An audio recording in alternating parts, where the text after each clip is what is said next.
So I realized you could not have the authority of the Bible alone.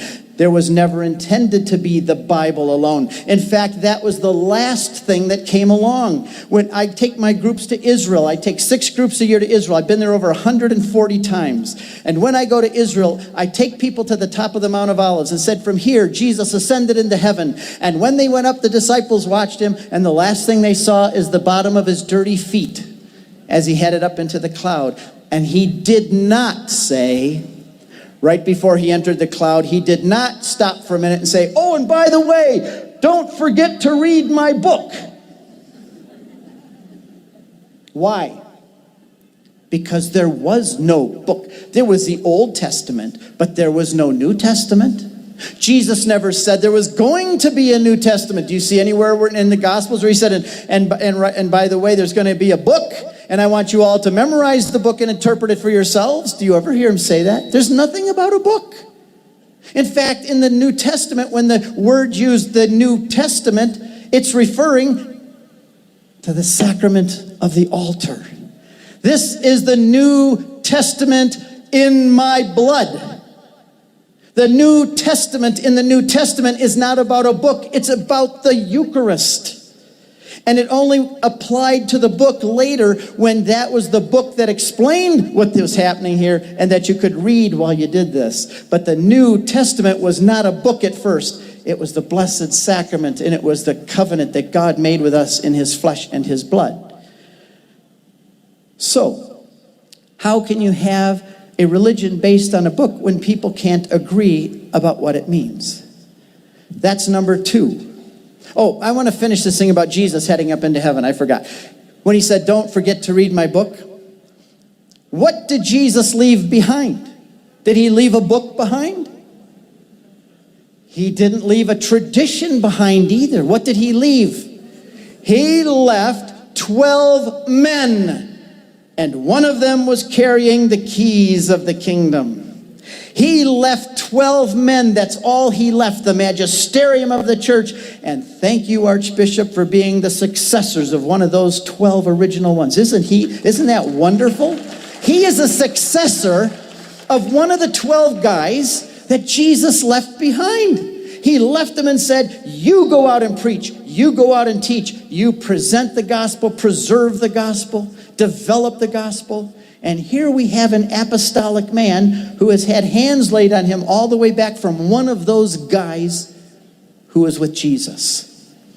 You want to know why I love the bishops? That's why. And also because he's a good guy. Jesus did not leave a book. He left a magisterium, and those men went out and began to teach and preach and practice the faith that became known as the apostolic tradition. Those groups out there, the Protestants, will tell you that you have tradition and it's a bad thing. The naughty T word, tradition, you Catholics have. Everybody has tradition. Paul says, hold fast, 2 Thessalonians 2:15, 2 Thessalonians 3:6, 1 Corinthians 11:2, hold fast to the traditions that I left you. That's in the Bible. Hold fast to the traditions that I left you, whether they were in writing or by word of mouth. The apostles taught a tradition, and they told us they taught a tradition. And of course we have a tradition. It's part of the deposit of faith. And believe me, those guys out there in those little churches, they have tradition too. They just won't admit it. When they come to you, have you ever heard the phrase, accept Jesus as your personal Lord and Savior and ask him to come into your heart? Have you ever heard that? If you go there and say, what do I have to do to be saved? They will say, accept Jesus as your personal Lord and Savior and ask him to come into your heart. Where do you find that in the Bible? Those words are never found in the Bible. That is Baptist, born-again tradition. And if they come and tell you that, call them on it, because they're not teaching you the Bible. They're teaching you Baptist Protestant tradition. They also have a tradition. It's just the wrong one. We have a tradition. We've had it for 2,000 years. It's the one Jesus started with his apostles. I'm going to have a tradition to the day I die, and it's the Roman Catholic tradition, and I'm proud of that tradition. Then that tradition, part of it got written down. And what got written down became known as the New Testament. And how long did it take before the New Testament was in a book?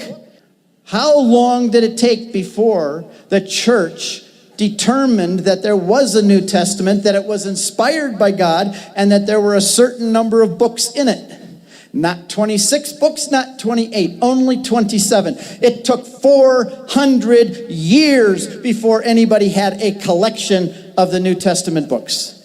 I wish I had an hour to go through with you the history of how we got our Bible, but those people out there do not have a clue.